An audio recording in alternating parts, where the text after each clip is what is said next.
बोले ठीक है मिलकर खा लेंगे, क्योंकि पुत्र भूखे पेट कुल्हाड़ी नहीं चलती, इसलिए इन चनों को ले जाना और दोनों मित्र खा लेना। ठीक है मैया, यहाँ चने रख दो, मैं कृष्ण को बुला कर लाता हूँ। तो सुदामा जी महाराज गए कृष्ण को बुलाने। जितनी देर में सुदामा जी महाराज कृष्ण को बुलाने गए, उतनी देर में आगमन हो गया दुर्वासा जी महाराज का। बोलो गोविंद भगवान की। और दुर्वासा ऋषि किसके अवतार हैं? शंकर भगवान के। क्रोधी स्वभाव तो है। द्वार पर पहुंचे, माता के द्वार पर पहुंचे, आंगन में पहुंचे, कहा मैया भिक्षां देहि। गुरु माता जैसे बाहर निकले, कहा हाथ जोड़ लिए परशुराम बड़े भाव के साथ दुर्वासा जी के सामने हाथ जोड़ लिए। दुर्वासा जी से कहा कि इस समय सारे विद्यार्थी भिक्षा मांगने के लिए गए हैं, इस समय आपके योग्य, आपको देने योग्य मेरे पास कुछ नहीं है, अन्न भी नहीं है, क्योंकि सारे विद्यार्थी भी भिक्षा मांगने गए हैं। जब तक लौटेंगे तब तक आप कहीं और जाकर भिक्षा मांग लीजिए। माता के मन में ये विचार हुआ कि ये चने यदि मैंने दुर्वासा जी को दे दिए तो भूखे पेट में बच्चों की कुल्हाड़ी कैसे चलेगी। इसलिए दुर्वासा जी को भेज दिया, कहा जब भिक्षा लेकर सभी बालक आ जाएंगे आपने तब आना। दुर्वासा जी वहां से चले आ गए, लेकिन ये शिव के अवतार हैं। इनके मन में विचार आया कि इतना बड़ा आश्रम और मुझे देने के लिए माता के पास कुछ भी नहीं,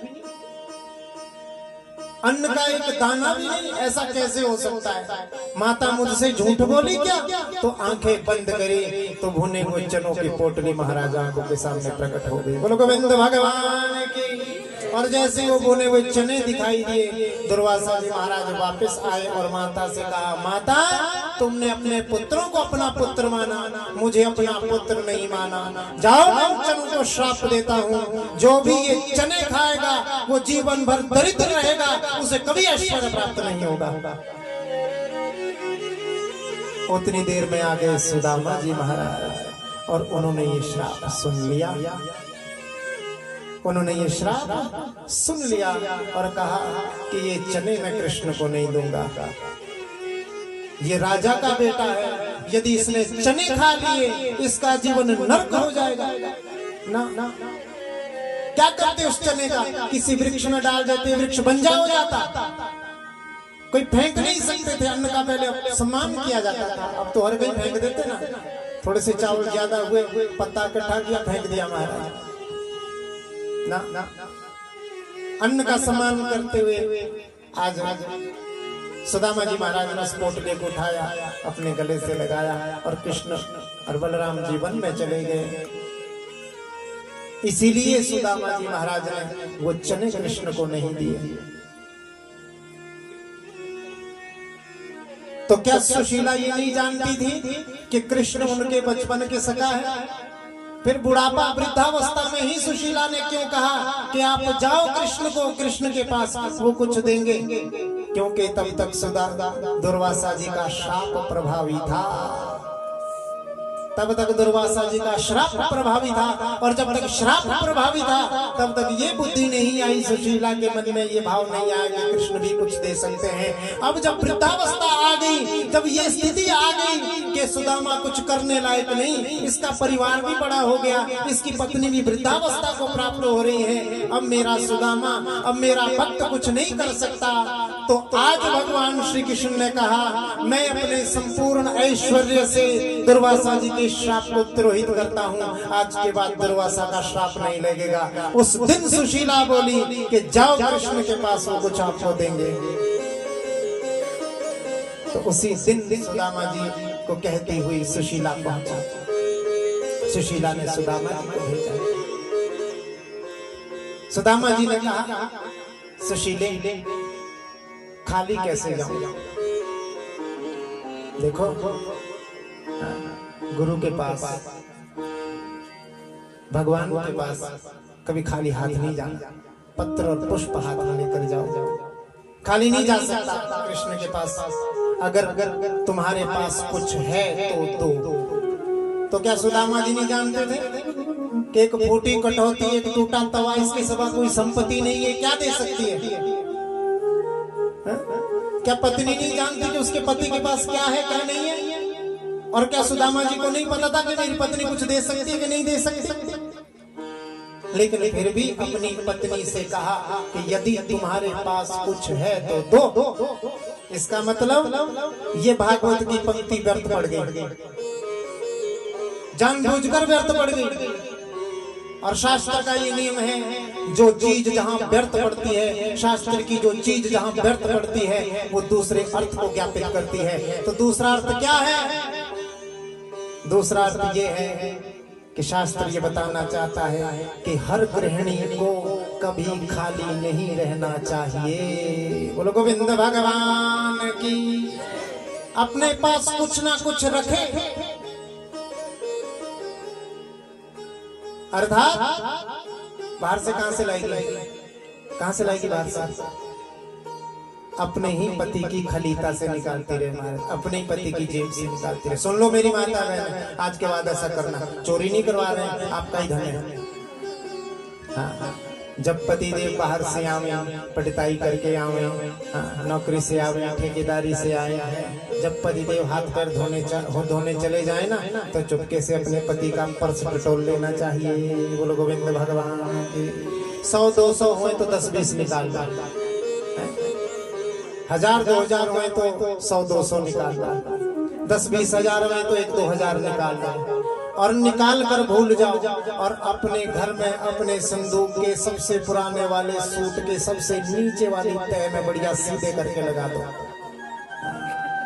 और जब पति देव पूछे कि तुम्हारे पास है तो नहीं कुछ, हाँ, तो कसम खा के बोलो तुम्हारी माँ की कसम, जहर खाने को भी पैसे नहीं है। ऐसा बोलो।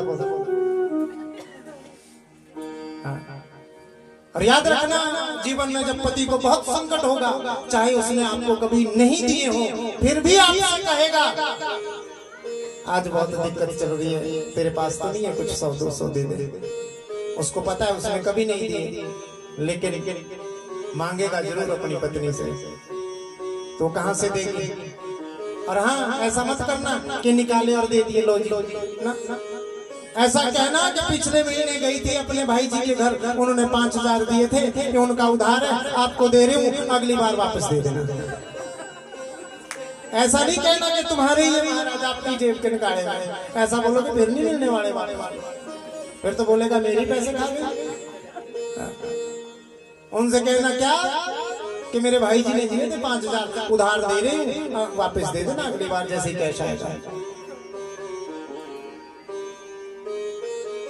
तो ये भावना से आज सुदामा जी महाराज ने अपनी पत्नी से कहा कि कुछ है तो नहीं तो दे। आप तैयारी कीजिए जाने की, मैं करती हूँ कुछ। पूरे गांव में गई, और बंधुओं देखना बात को, समझना बात को। 4 मुट्ठी चावल लेकर आई बेचारी, कभी टूटा कहीं साबुत। और यदि देखा जाए ये 4 जगह का विपरीत चावल क्यों है और एक मुट्ठी ही क्यों दी? ज्यादा नहीं दे सकते थे कि पता है गरीब है बेचारा ब्राह्मण, इसको थोड़े से और दे दो। अर्थात भागवत ये बता रहा है कि देने वालों की दुर्दशा का जो असली वर्णन किया गया वो भागवत में किया गया। तो सबसे बेकार नोट होता है ना, वो मंदिर की गुल्लक में जाता है। देने वालों की जो दुर्दशा है महाराज, ये दुर्दशा भी बताई गई भागवत में कि टूटा फूटा चावल, बस एक मुट्ठी ठीक है, पंडित को ठग दो परे। बोल गोविंद भगवान की। 4 मुट्ठी चतुर्मुष्टि, वो 4 मुट्ठी तंडुल लेकर भाव के साथ ऐसे कपड़े में बांधे जो 10 जगह से फटा हुआ। बोलो गोविंद भगवान की। और आज सुदामा जी उस चावल की पोटली को बनाकर अपनी कांच के नीचे दबाकर द्वारिका की ओर जा रहे हैं और गाते हुए जा रहे हैं, श्री कृष्ण गोविंद हरे मुरारी, हे नाथ नारायण वासुदेवा।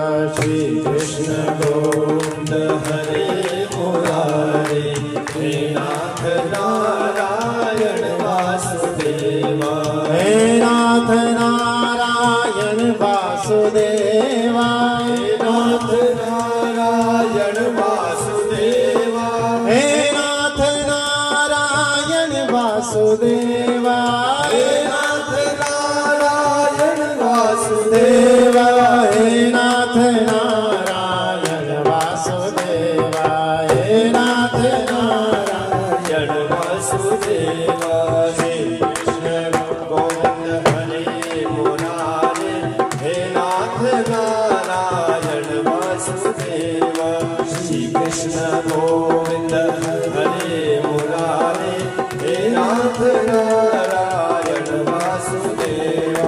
पितमात स्वामी सखा हमारे, पितमात स्वामी सखा हमारे, हे नाथ नारायण वासुदेवा, हे नाथ नारायण वासुदेवा। श्री कृष्ण गोविंद हरे मुरारे, हे नाथ नारायण वासुदेवा।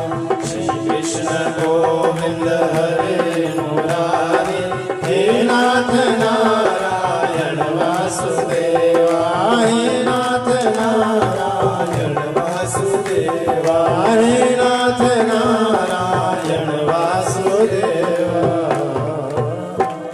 बोलो गोविंद भगवान की जय, बोले सियावर रामचंद्र भगवान की जय। राम राम कृष्ण कृष्ण करते हुए सुदामा जी महाराज उस पोटली को अपने कांच के नीचे दबाते हुए जा रहे हैं।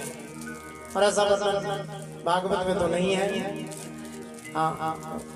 कथा को सजाने के लिए, संवारने के लिए यदि कहीं भी तो कोई दोष नहीं है। भागवत में कोई द्वारपालों की ऐसी चर्चा नहीं है कि सुदामा जी द्वार पर पहुंचे, द्वारपालों ने रोका। भागवत में ऐसा कोई वर्णन नहीं आता। जब द्वार पर पहुंचे तो उल्टा द्वारपालों ने स्वागत किया सुदामा जी का, ऐसा वर्णन भागवत में। तो प्रवेश किया। आप रंग मंदिर जाएं, वृंदावन में, तो 4 कक्षाओं को पार करना पड़ता है। जब आप चौथी कक्षा से चौथे द्वार को पार कर लेंगे तब जाकर आपको ठाकुर जी के दर्शन होंगे, उससे पहले नहीं होंगे। तो ऐसा ही वर्णन भागवत में भी है कि जब चतुष्क कक्षा, जब चौथी कक्षा को पार किया, प्रथम द्वितीय तृतीय चतुर्थ, तो उन्हें परब्रह्म परमानंद के दर्शन हुए। ये 4 कक्षाएं कौन सी है? जागृत, स्वप्न, सुषुप्ति और तुरीय। जब व्यक्ति तुरीय अवस्था में पहुंचता है, अर्थात ब्रह्म और जीव के एकत्व भाव को प्राप्त करता है, तब उसे परमानंद की प्राप्ति होती है। यही भाव यहाँ पर भी व्यक्त किया गया। भगवान से वार्तालाप, सुदामा जी का बड़ा प्यारा भाव। बचपन की बातें दोनों करते हैं, भोजन करते हैं, ऐसा वर्णन आता है साथ में बैठकर। भगवान श्री कृष्ण पूछते हैं कि कुछ दिया है मेरी भाभी ने, तो मुझे वो प्रदान कर। तो सुदामा जी मन में विचार करते हैं कि मैं इसको क्या दे सकता हूँ। द्वारिका का ये राजा है, स्वामी है, स्वर्ण की इस नगरी में रहता है, मैं इसे क्या दे सकता हूँ। तो भगवान ऐसा वचन आता है कि छुड़ाते हैं और पोटली का वो भगवान के हाथ में आती है। भगवान जब उसे देखते हैं अश्रुओं से लबालब अपने आंखों को भर देते हैं। सोचते हैं कि मेरे इस भक्त के घर में खाने के लिए अन्न नहीं, पहनने के लिए वस्त्र नहीं, किस भाव से भेजा होगा, किस भाव से आया होगा। तो ऐसा वचन आता है भगवान ने उस चावल की एक मुट्ठी उठाई, अपने मुख में धरी और ये संकल्प किया, विश्वम, कि इस संसार में, इस विश्व में जितना भी सुख है मैं अपने भक्त को प्रदान करता हूँ। बोलो गोविंद भगवान की। दूसरी मुट्ठी ली, स्वर्ग का सुख प्रदान किया। तीसरी मुट्ठी डाल ही रहे थे, उतनी देर में रुक्मिणी जी ने हाथ पकड़ लिया। ये क्या कर रहे हैं स्वामी, और सब कुछ लुटाना क्या, गोलोक धाम भी दे दोगे, वैकुंठ भी दे दोगे। बोले मेरे भक्तों के लिए कुछ दुर्लभ नहीं, जो अनन्या चिंतयन्तो मां जना पर्युपासते तेषां नित्याभियुक्तानां योगक्षेमं भावयामि। जो अनन्य भाव से, अनन्य रूप से अपने आप को मेरे चरणों में समर्पित कर देता है, मैं उसको सब कुछ अर्पित करता हूँ। बड़े भाव के साथ उस अन्न को वापस लिया। स्वयं रानियों ने भी भोग लगाया, ऐसा वर्णन आता है।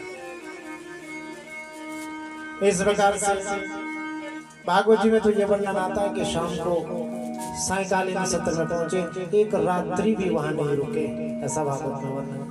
लेकिन अन्य गर्ग आदि संहिताओं में, अन्य पुराणों में वर्णन आता है कि ठहरे 1-2 दिन वहां पर विश्राम किया। फिर जब भोजन करते थे अपनी पत्नी और बच्चों की याद आती थी, तो ठाकुर जी ने चमत्कार कीनो महाराज, ऐसा ही टेढ़ी टांग वाला ऐसा चमत्कार किया कि सुदामा जी तो यहाँ अपनी द्वारिका नगरी में है अपने मित्र की, लेकिन जहाँ पर सुदामा जी का घर था वहां पर सुदामा नगरी का, सुदामापुरी का निर्माण कर दिया महाराज। वापिस जब सुदामा जी भगवान से विदा लेकर जब वापिस पहुंचे अपने नगर में, नगर के बाहर एक मंदिर के सामने ही जब देखा कि यहाँ मेरा घर था, अब यहाँ इतना बड़ा महल किसका है? द्वारपाल से पूछा, गर्ग संहिता का ये भाव है हमारे। द्वारपाल से पूछा कि क्या कैसे? बोले ये तो सुदामा की नगरी है। उतनी देर में सुशीला को आते हुए देखा तो सुशीला से कहा कि तुझे स्वर्ण की इच्छा थी, धन की इच्छा थी, और धन था आनंद कर, मैं तो जा रहा हूँ भजन करने। सुशीला ने कहा मेरा आनंद तो वही है स्वामी जहाँ आप हैं, जहाँ आप हैं मेरा आनंद भी वहीं पर है। और ये वास्तविकता भी यही है माताओं बहनों, जहाँ पर आपके पति हैं, जहाँ आपके स्वामी है, वहीं आपका आनंद है। बाहर आनंद नहीं ढूंढना, क्योंकि याद रखना जीवन में स्त्री का सतीत्व ही उसका सबसे बड़ा आभूषण होता है। और इसी भाव से आज सुशीला ने कहा सुदामा जी अपने स्वामी से कहा कि नहीं स्वामी जहां आप हैं वहीं मेरा जीवन का आनंद है। जाने लगे दोनों, जैसे ही जाने लगे सो पीछे से आवाज आई सुदामा। पीछे मुड़कर देखा तो बंसी लिए गोविंद खड़े थे। बोलो गोविंद भगवान की। माता रुक्मिणी माता लक्ष्मी के साथ साक्षात प्रकट हुए, हाथ जोड़ लिए सुदामा जी। महाराज ने कहा ठाकुर वही चीज तूने मुझे दे दी जिस चीज की मुझे कभी आवश्यकता नहीं रही। अरे धन से, वैभव से, संपत्ति से तो विकार मन में आते हैं, इसलिए ठाकुर मुझे वैभव संपत्ति नहीं चाहिए, मुझे तो अपना आशीर्वाद प्रदान कर। गोविंद ने कहा सुदामा जो इस संपत्ति को, इस धन को, इस वैभव को मेरा प्रसाद समझ के स्वीकार करता है उसमें कभी ये विकार नहीं आते। तो ऐसा वर्णन आता है कि बड़े भाव के साथ सुदामा जी ने अंत समय तक उस धन का, उस संपत्ति का खूब दान पुण्य करके अपना यह लोक भी सुधारा और परलोक तो वैसे ही सुधर गया था महाराज। बोलो गोविंद भगवान की। और इस प्रकार से बंधुओं सुखदेव महाप्रभु कहते हैं परीक्षित भगवान का बड़ा विवाह जब हुए तो उसके बाद यदुवंशों की बहुत भारी संख्या भी हो गई, ऐसा वर्णन आता है। भागवत जी में संख्या का तो इतना कोई वर्णन है नहीं, वर्णन इतना ही है कि प्रत्येक पत्नी से भगवान की जो 16,108 रानियां थी और 8 पटरानियां जो थी, उन प्रत्येक रानियों से भगवान के 10-10 बेटा हुए और एक पुत्री हुई, कन्या। तो हिसाब लगा लेना, क्योंकि हिसाब में मैं बहुत कमजोर हूँ। बोलो गोविंद भगवान की। लेकिन भागवत जी में इतना संकेत अवश्य है, संख्या मैं बता नहीं सकता। सुखदेव महाप्रभु कह रहे हैं, व्यास जी महाराज जी कह रहे हैं कि मैं यदुवंश की संख्या तो नहीं बता सकता, हाँ इतना मैं अवश्य बता सकता हूँ। क्या के 30 कोटया सहस्राण 88 च आसना यदुकुल आचार्या कुमाराणामिति सुश्रुतम। हे परीक्षित मैं इतना तो बता सकता हूँ, इतना तो मैं केवल बता सकता हूँ कि केवल और केवल भगवान के उस यदुकुल को पढ़ाने के लिए जितनी आचार्यों की संख्या थी वो मैं बता सकता हूँ। भागवत जी में भगवान के परिवार को पढ़ाने के लिए जो आचार्य रखे हुए थे उनकी पता कितनी संख्या थी? जयकारा लगाओ, ढंग से सुनो, निद्राबादी विभागे। बोलो गोविंद भगवान की। आचार्य कितने थे? 3,88,00,000 तो केवल आचार्य थे। कितने 3,88,00,000 तो सिर्फ आचार्य थे, मास्टर रखे हुए थे भगवान ने। बोलो गोविंद भगवान की। यदुकुल बहुत बढ़ गया परीक्षित। समय समय पर भगवान यदुकुलवासियों को, यदुवंशियों को ज्ञान दिया करते थे कि संतों का कभी अपमान नहीं करना, ब्राह्मणों की सदैव सेवा करना, ये समझाते रहते थे। लेकिन याद रखना, जब ऊंचा पद मिल जाता है तो अहंकार नाश हो जाता है, साधारण सी बात। तो ये जानते थे कि श्री कृष्ण भगवान हमारे पिता श्री कृष्ण हैं, धन की कोई कमी नहीं है, सोने की पूरी में रहते हैं हमारा। भगवान श्री कृष्ण से कोई बलवान नहीं है, बलराम जी से कोई ज्यादा बलशाली नहीं है। अहंकारी हो गए, सोचने लगे कि क्या पिताजी संत करते रहते हैं, व्यर्थ की बातें सब। एक बार पिंडारक क्षेत्र में संतों का आगमन हुआ तो यदुवंशियों ने सोचा, भगवान के पुत्रों ने सोचा कि क्यों ना इन संतों की परीक्षा ली जाए, इन संतों की परीक्षा ली जाए। तो सांब जो भगवान के एक पुत्र थे, इनके पेट पर बहुत सारे वस्त्र बांध दिए, चुनरियां बांध दी, स्त्री का चोला इन्हें पहना दिया गया और इन्हें ले जाया गया ऋषियों के सामने। उसमें दुर्वासा नाम के ऋषि भी थे और उनसे जैसे ही इन बालकों ने कहा कि हे प्रभु, हे गुरुदेव, हे संत भगवान, हमारे घर में एक नई बहू आई है, जरा देख कर बताओ इसके बेटा होगा कि बेटी होगी। दुर्वासा ऋषि ने जब ये देखा कि ये भगवान के पुत्र संतों का अपमान कर रहे हैं, इनकी परीक्षा ले रहे हैं, इनको दंडित करना चाहिए, तो आज भगवत प्रेरणा से, याद रखना वहां लिखा है, किस प्रेरणा से? भगवत प्रेरणा से, ऐसे नहीं, भगवत प्रेरणा से। क्यों? क्योंकि भगवान श्री कृष्ण ये जानते थे कि मेरे बाद यदुवंशी, इनके पास धन की कमी नहीं, पद की कमी नहीं, इनके पास शक्ति की कमी नहीं, ये बिगड़ जाएंगे। और कहीं ऐसा ना हो मैं इस धरती पर आया था इस धरती का भार दूर करने, कल को मेरा यदुकुल ही इस धरती पे भार बन जाएगा। इसलिए अपने से पहले यदुकुल का विनाश करवाया। दुर्वासा ऋषि ने कहा, अरे कृष्ण के पुत्रों, तुम इतने अभिमानी हो गए हो कि संतों का अपमान करते हो। तुम्हारे इसके गर्भ में कोई बालक नहीं होगा, इसके गर्भ से तो एक सोने का पिंड, इस लोहे का पिंड पैदा होगा जो समस्त यदुवंशियों का विनाश कर देगा, विनाश का कारण बनेगा। जब ऐसा श्राप दिया, एक और श्राप भगवान श्री कृष्ण को था गांधारी का। गांधारी ने श्राप दिया था भगवान श्री कृष्ण को कि कृष्ण, इस युद्ध की जिम्मेवारी तुम्हारे ऊपर थी, तुम यदि चाहते तो ये महाभारत का भयानक युद्ध ना हुआ होता। इसलिए जाओ कृष्ण, मैं तुम्हें श्राप देती हूँ, जिस प्रकार से मेरा परिवार आपस में लड़ झगड़ के समाप्त हुआ है, तुम्हारा परिवार भी ऐसे ही आपस में लड़ झगड़ कर समाप्त हो जाएगा। तो उसी श्राप की पूर्णता के लिए दुर्वासा ऋषि ने ये श्राप दिया और भगवान ने ये माया की, ये लीला रची। देखो भगवान की माया कैसी है। भगवान ये सब जानते हैं कि मेरा वंश समाप्त हो जाएगा। महाभारत के उसमें भी आनंद में रहे, और जब यदुवंश का विनाश हो रहा था तभी उसी आनंद में रहे थे। क्यों? क्योंकि माया तो हम और आप जैसे लोगों को प्रभावित कर सकती है, माया पति का माया कुछ नहीं बिगाड़ सकती। बोलो गोविंद भगवान की। और यदि इस माया से बचना है तो बंधु उस मायापति की शरण में जाना पड़ेगा और उस मायापति से कहना पड़ेगा, हाय मायापति, आप ही करुणा निधि हैं, आप ही हमारे ऊपर ऐसी करुणा करो कि आपकी माया ये हमें डस ना सके, ये माया रूपी सर्प हमें डस ना सके, सदैव आपकी कृपा हमारे ऊपर बनी रही। कैसी है माया? दो पंक्तियां प्रेम से गुनगुनाओ मेरे साथ, फिर कथा को विश्राम भी देंगे। आज अंतिम दिवस से कार्य भी बहुत होता है, माता जी निशा जी माता को सभी से मिलना भी होगा।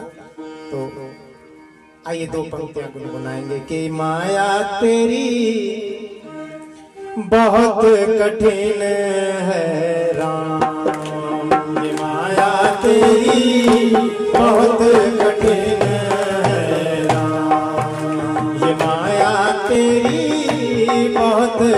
कठिन है राम, ये माया तेरी बहुत कठिन है राम, बहुत कठिन है राम, बहुत कठिन है राम, बहुत कठिन है राम, बहुत कठिन है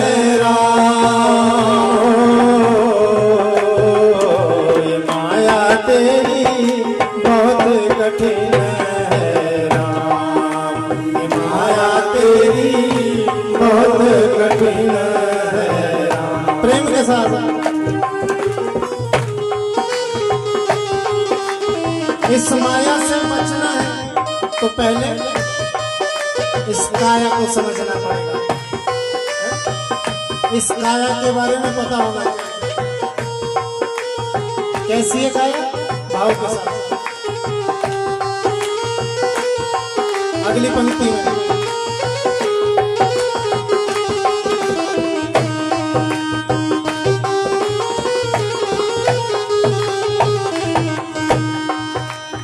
रक्त मांस हड्डी के ढेर पर चढ़ा हुआ है चाम, रक्त मांस हड्डी के ढेर पर चढ़ा हुआ है चाम, रक्त मांस हड्डी के ढेर पर चढ़ा हुआ है चाम, रक्त मांस हड्डी के ढेर पर चढ़ा हुआ है चाम, देख उसी की सुंदरता तो देख उसी की सुंदरता तो जाती नींद हराम, ये माया तेरी बहुत कठिन है राम, ये माया तेरी बहुत कठिन है राम, बहुत कठिन है राम, बहुत कठिन है राम, बहुत कठिन है राम, बहुत कठिन है राम राम राम बोलो राम राम राम राम राम राम बोलो राम राम राम, ये माया तेरी बहुत कठिन है राम, माया तेरी बहुत भाव के साथ है हम सब जानते हैं कि क्रोध करना कितनी बुरी बात है, पर क्या कोई बच पाता है बिना क्रोध करने से? हम नहीं बच पाते, हम अपनी बात करते हैं, लेकिन प्रयास करते हैं कभी क्रोध ना आए। हमें पता है कि उसका परिणाम बुरा होता है, लेकिन फिर भी क्रोध करते हैं और दूसरों को शिक्षा देते हैं कि नहीं करना क्रोध। तो अगली पंक्ति में भाव के साथ प्रेम के साथ तालियां बजाते हैं। हरि बोल।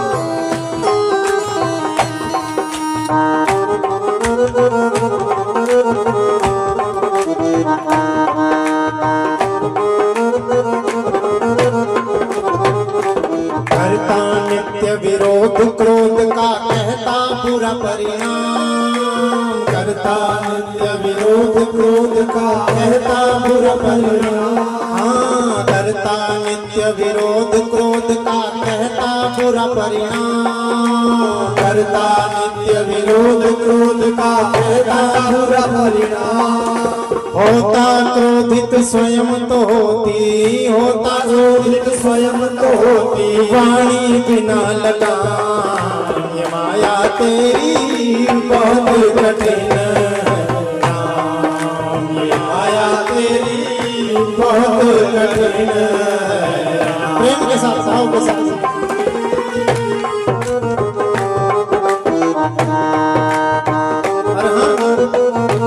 एक बात भूल गए,